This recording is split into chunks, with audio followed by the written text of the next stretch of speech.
बिस्मिल्लाहिर्रहमानिर्रहीम। अस्सलाम वालेकुम नाज़रीन, मैं हूं आप लोगों के साथ लखत हसनैन और आप देख रहे हैं पाक स्टडी पॉइंट यूट्यूब चैनल। आज जो हमने पाकिस्तान जियोग्राफी के अंदर टॉपिक पढ़ने हैं, कवर्ड एरियाज़ के बारे में पढ़ना है, इसके साथ प्रोविंसेस के एरियाज़ के बारे में पढ़ना है, उसी के अंदर स्टेट्स और कैपिटल के बारे में भी पढ़ेंगे कि कितना एरियाज़ कवर कर रहे हैं ये। उसके बाद हम पाकिस्तान के क्लाइमेट और क्लाइमेट के बारे में पढ़ेंगे, उसके साथ साथ हम प्लेन्स के बारे में डिस्कस करेंगे। जी स्टार्ट करते हैं टॉपिक। सबसे पहला जी आएगा हमारे पास टॉपिक पॉइंट जो है वो हमारे पास है कवर्ड एरियाज़। सबसे पहले देखें जी, कवर्ड एरियाज़ में माउंटेन्स और प्लेट्यूज़ जो है वो कितने परसेंट एरिया कवर करते हैं। तो हमारे पास जो माउंटेन और प्लेट्यूज़ हैं वो पाकिस्तान का 58% एरिया जो है वो क्या कर रहे हैं, कवर कर रहे हैं। इसके साथ जी प्लेन्स और डेजर्ट्स, जो प्लेन्स और डेजर्ट्स हैं वो हमारे पास 42% एरिया कवर कर रहे हैं पाकिस्तान का। प्लेन्स और डेजर्ट्स 42% कवर कर रहे हैं, माउंटेन्स और प्लेट्यूज जो हैं वो 58% एरिया जो है वो क्या कर रहे हैं, कवर कर रहे हैं। इसके साथ साथ मैं आपको बताता चलूँ कि जो फॉरेस्ट हैं वो पाकिस्तान का सिर्फ 5% एरिया जो है वो क्या करते हैं, कवर करते हैं। जी ये थे पाकिस्तान के जो कवर्ड एरियाज़ हो रहे हैं। इसके साथ हम स्टार्ट करते हैं जी एरियाज़ प्रोविंसेस के बारे में। सबसे पहले बलूचिस्तान जो है वो एरिया के लिहाज से पाकिस्तान का सबसे बड़ा सूबा गिना जाता है और उसका जो एरिया है वो हमारे पास ये 3,47,190 स्क्वायर किलोमीटर। पाकिस्तान के बलूचिस्तान का एरिया जो है वो 3,47,190 स्क्वायर किलोमीटर। इसके साथ जो दूसरे नंबर पर दूसरा बड़ा सूबा जो एरिया के लिहाज से वो हमारे पास पंजाब है और पंजाब का जो एरिया है वो हमारे पास है 2,05,344 स्क्वायर किलोमीटर। पाकिस्तान के ये पंजाब का एरिया हो गया। इसके साथ जो हमारे पास सिंध का एरिया है वो हमारे पास 1,42,532 स्क्वायर किलोमीटर जो है ये सिंध का एरिया है। इसके साथ देखें जी केपीके का जो एरिया है 47,521 स्क्वायर किलोमीटर। तो इसी तरह हमें मालूम पता चल गया कि बलूचिस्तान जो है वो एरिया के लिहाज से सबसे बड़ा सूबा है और केपीके जो एरिया के लिहाज से सबसे छोटा सूबा गिना जाता है। इसके साथ जी हमारे पास एक स्टेट है आज़ाद कश्मीर, उसका जो एरिया है वो 13,297 स्क्वायर किलोमीटर। इसके साथ फाटा का एरिया जो है वो 27,220 स्क्वायर किलोमीटर। इसके साथ गिलगित बल्तिस्तान जो है 72,971 स्क्वायर किलोमीटर। इसके साथ इस्लामाबाद जो कैपिटल ऑफ पाकिस्तान है उसका जो एरिया है वो है हमारे पास 906 स्क्वायर किलोमीटर। इसमें जो मोस्ट इंपॉर्टेंट कहा जाता है वो इस्लामाबाद के एरिया पूछा जा सकता है आपसे। इसके साथ साथ आपसे केपीके का पूछा जा सकता है और बलूचिस्तान का पूछा जा सकता है। आप लोगों ने इनको अच्छे तरीके से याद कर लेना जी। इसके बाद हम आगे चलते हैं जी क्लाइमेट। पाकिस्तान की क्लाइमेट और जनरल क्लाइमेट के बारे में सबसे पहले हम पढ़ेंगे कि वो क्या होगी। क्लाइमेट की कंपोजिशन पहले पढ़ते हैं जी। क्लाइमेट की कंपोजिशन में सबसे पहले हमारे पास टेम्परेचर होगा। इसके साथ हमारे पास रेनफॉल, ह्यूमिडिटी, एटमॉस्फेरिक प्रेशर, ये सारी चीज़ें जो है ये कंपोजिशन है क्लाइमेट की। क्लाइमेट इनसे मिलकर बनती है। इसके साथ जी इम्पैक्ट, सबसे पहले जो क्लाइमेट का इम्पैक्ट पड़ता है वो हमारे पास लिविंग ऑफ पीपल के लोगों के रहने के तरीके पर पड़ता होता है। उसके साथ साथ वहाँ के लोग रहने वाले लोगों की फूड पर पड़ेगा। उसके साथ उनके लोगों के कपड़े पहनने पर पड़ेगा, ड्रेसेस पे पड़ेगा। ये क्लाइमेट का इम्पैक्ट है लिविंग पर, फूड पर और ड्रेसेस ऑफ पीपल। इन तीन चीज़ों पर जो इसका इम्पैक्ट पड़ रहा है।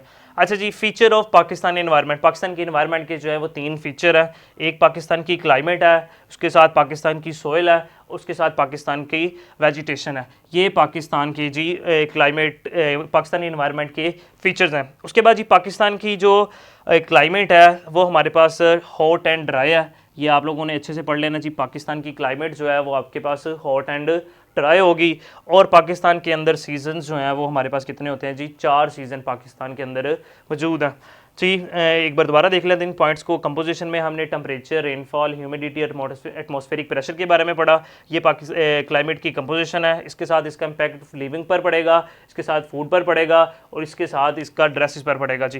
फीचर ऑफ पाकिस्तानी एनवायरनमेंट में हमारे पास आएगी जी सोयल, वेजिटेशन और क्लाइमेट। और पाकिस्तान के अंदर जो क्लाइमेट है वो हॉट एंड ड्राई और पाकिस्तान के 4 सीज़न है। आपको इस लेक्चर की PDF भी मिल जाएगी जिसका लिंक डिस्क्रिप्शन में दिया जा चुका है और इसका पासवर्ड होगा आपके पास PL और जो बाकी वर्ड्स हैं वो हम लेक्चर के बिल्कुल आखिर पे बता देंगे।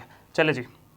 अच्छा, इसमें बताते चलूँ P भी स्मॉल होगा और L भी स्मॉल होगा, दोनों वर्ड्स जो हैं वो स्मॉल है।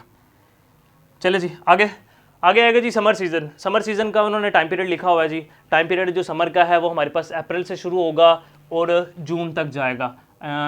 समर सीज़न जो अप्रैल से लेकर जून तक, विंटर जो है वो दिसंबर से लेकर मार्च तक। इसके साथ मानसून सीज़न जो है वो जुलाई से लेकर सितंबर तक। अच्छा, पाकिस्तान के जो प्लेन्स हैं उसमें एवरेज टेम्परेचर जनवरी के अंदर जो रेंज लिखी हुई है वो 4 डिग्री सेल्सियस से लेकर 24 डिग्री सेल्सियस तक होगा। 4 से शुरू करेंगे, मिनिमम 4 होगा और मैक्सिमम जो चले जाएगा वो कितना जाएगा जी 24 डिग्री सेल्सियस। इसी तरह पाकिस्तान के प्लेन्स के अंदर एवरेज टेम्परेचर जो है जून और जुलाई का वो 30 डिग्री सेल्सियस से लेकर 49 डिग्री सेल्सियस, यानी मिनिमम जो है वो 30 डिग्री सेल्सियस होगा और मैक्सिमम जो टेम्परेचर जाएगा वो हमारे पास 49 डिग्री सेल्सियस तक जाएगा। अच्छा, मरी एंड हुंजा जो हैं ये हमारे पास सब ट्रॉपिकल कॉन्टिनेंटल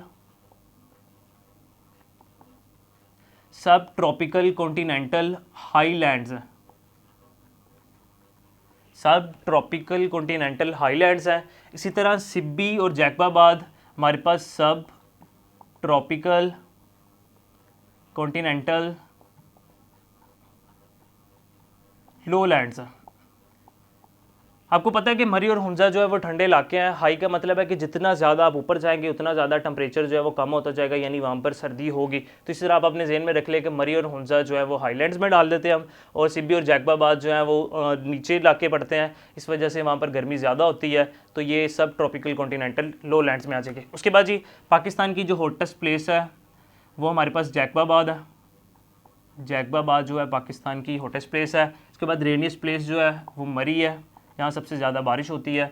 मरी जो है पाकिस्तान की रेनियस्ट प्लेस है। और कोल्डेस्ट प्लेस जो हमारे पास पाकिस्तान की वो है जी स्कर्दू, गिलगित बल्तिस्तान में। ओके जी, ये 3 पॉइंट्स जो है मोस्ट इंपॉर्टेंट है, हॉटेस्ट, कोल्डेस्ट और रेनियस्ट प्लेस। उसके बाद यहाँ तक थे जी हमारे पास क्लाइमेट के बारे में। अब हमारा टॉपिक जो है वो प्लेन्स को डिस्कस करेंगे जी। पाकिस्तान के अंदर प्लेन जो है इंडस प्लेन और डेल्टिक प्लेन है। सबसे पहले जी हम इंडस प्लेन के बारे में। इंडस प्लेन आगे 2 हिस्सों में डिवाइड किया गया है, 2 हिस्से में डिवाइड किया 2। हाँ जी, उसमें पहला जी है अपर इंडस प्लेन और लोअर इंडस प्लेन। अब अपर इंडस प्लेन को डिस्कस करते हैं। पाकिस्तान के जो अपर इंडस प्लेन है वो स्टार्ट होता है जी कालाबाग से लेकर मिठन कोट तक जाता है, starting from Kalabagh and ends at Mithankot तक। फिर ये मोस्ट ऑफ एरिया जो है ये पंजाब का एरिया कवर कर रहा है, यानी ये most of area Indus, lower Indus plain Punjab में होता है। फिर 5 रिवर्स इसको सिराब करते हैं, 5 पंजाब के जो 5 दरिया हैं वो 5 के 5 ही रिवर्स इसको सिराब करेंगे अपर इंडस प्लेन को। और इसके अंदर 4 दोआब्स भी शामिल होंगे, जिसमें छज दोआब, रचना दोआब, सिंध सागर दोआब,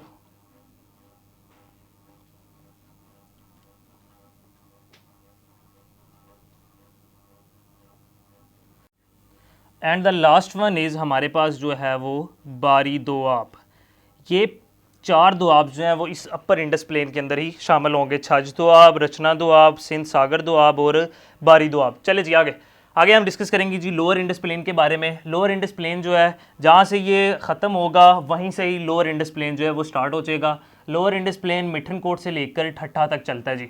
मिठन कोट से शुरू होगा और ये एंड कहाँ तक होगा जी, ठट्ठा तक एंड होगा। इसमें मोस्ट ऑफ एरिया जो सिंध का कवर कर रहा है, सिंध प्रोविंस में ही जाएगा मोस्ट ऑफ एरिया इसका।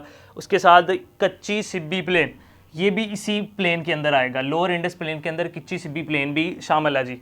ये थे लोअर इंडस प्लेन के बारे में। इसके बाद जी आगे स्टार्ट करते हैं हमारे पास टैलेटिक प्लेन। टैलेटिक प्लेन जो है ये स्टार्ट फ्रॉम ठट्ठा और ये एंड्स बिल्कुल लास्ट पर अरेबियन सी तक ही जाकर ख़त्म होगा। और रैन ऑफ कच्छ का इलाका भी इसी टैलेटिक प्लेन के अंदर ही शामिल होगा। ओके जी, आज का जो हमारा टॉपिक प्लेन्स के बारे में सिर्फ यही तक था। और इसके साथ हम आपको पासवर्ड जो है वो बताता चलूँ। पासवर्ड जो था पहले वाले 2 वर्ड्स बता दिए हैं, अगले 2 वर्ड्स जो हैं, अगले जो वर्ड हैं वो AIN, 5 के 5 वर्ड जो हैं वो स्मॉल लेटर्स हैं। आप लोगों ने इसको PDF के अंदर लगाए और इस PDF को डाउनलोड करके अच्छे से पढ़ें। इसके अलावा भी बहुत सारी इन्फॉर्मेशन PDF के अंदर लिखी होगी, आप अच्छे से उसको रीड करें। और इसके साथ ही हम आगे जो अगला टॉपिक जो होगा वो हमारा होगा माउंटेन्स एंड रेंजेस के बारे में हम डिस्कस करेंगे कि पाकिस्तान के अंदर कौन कौन सी रेंजेस हैं और उनकी हाईएस्ट पीक्स क्या हैं और उनकी लेंथ्स कितनी हैं और उनके अंदर मोस्ट ऑफ इम्पोर्टेंट माउंटेन्स के बारे में डिस्कस किया जाएगा। और इंशाल्लाह ताला ये बहुत मोस्ट इंपॉर्टेंट टॉपिक है जी। ये मोस्ट इंपॉर्टेंट टॉपिक है जिसमें से ऑब्जेक्टिव आने के चांसेस 100% गिने जाते होते हैं। तब तक के लिए इजाज़त दें, हमारी वीडियो को आगे से ज़्यादा शेयर करें, हमारे चैनल को सब्सक्राइब करें ताकि बहुत से लोग इससे फ़ायदा उठा सकें। तब तक के लिए इजाज़त दीजिएगा जी, अल्लाह हाफ़िज़।